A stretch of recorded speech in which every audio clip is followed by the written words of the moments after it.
வேதத்துல பிரியமா இருந்து வேதத்தை வாசிக்கணுமா, இல்ல வாசிக்கணுமே அப்படின்றதுக்காக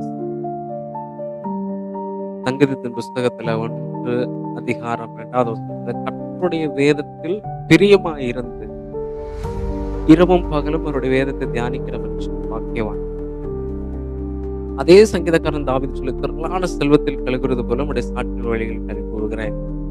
அதே சங்கீதக்காரன் தாவீது 119 சங்கீதம் ஃபுல்லா வாசித்து பாருங்க. பொன் வெள்ளியை பார்க்கிலும் நீர் விளம்பின வேதமே எனக்கு வெளிச்சம். உம்முடைய வேதத்தை நேசிக்கிறவர்களுக்கு மிகுந்த சமாதானம் உண்டு, அவர்களுக்கு இடறுதல் இல்லை.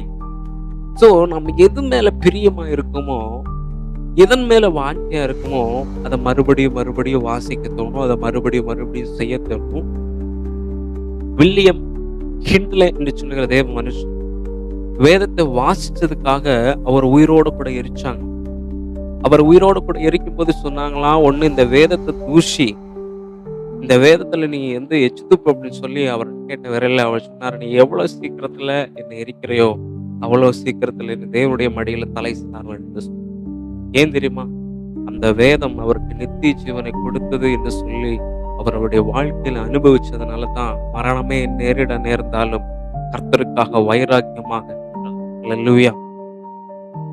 நான் என்னுடைய வாழ்க்கையில ஒரு பெரிய திருடனா இருந்தேன். திருடனா என்ன தெரியுமா?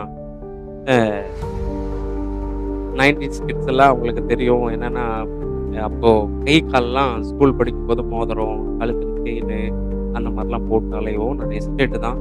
அப்போ மூணாறுல எஸ்டேட்ல இருக்கும்போது பயங்கரமா மோதிரம், செயின் இதெல்லாம் போட்டுட்டாலே இப்போ எந்த ஃபேன்சி ஸ்டோருக்கு போனாலும் அதை எடுத்து காமிக்க சொல்லுவோம். மோதிரம் என்ன, எவ்வளோ வேலை கேட்டுட்டு ஒரு மோதிரத்தை வாங்கினா ஒரு மோதிரத்தை எடுத்து பார்க்க. ஏன்னா அதன் மேல மோகம், அதன் மேல ஆசை, அதன் மேல பிரியம். அதனால அந்த திருட்டு வேலையில ரொம்ப பயங்கரமானவனா நான் இருந்தேன்.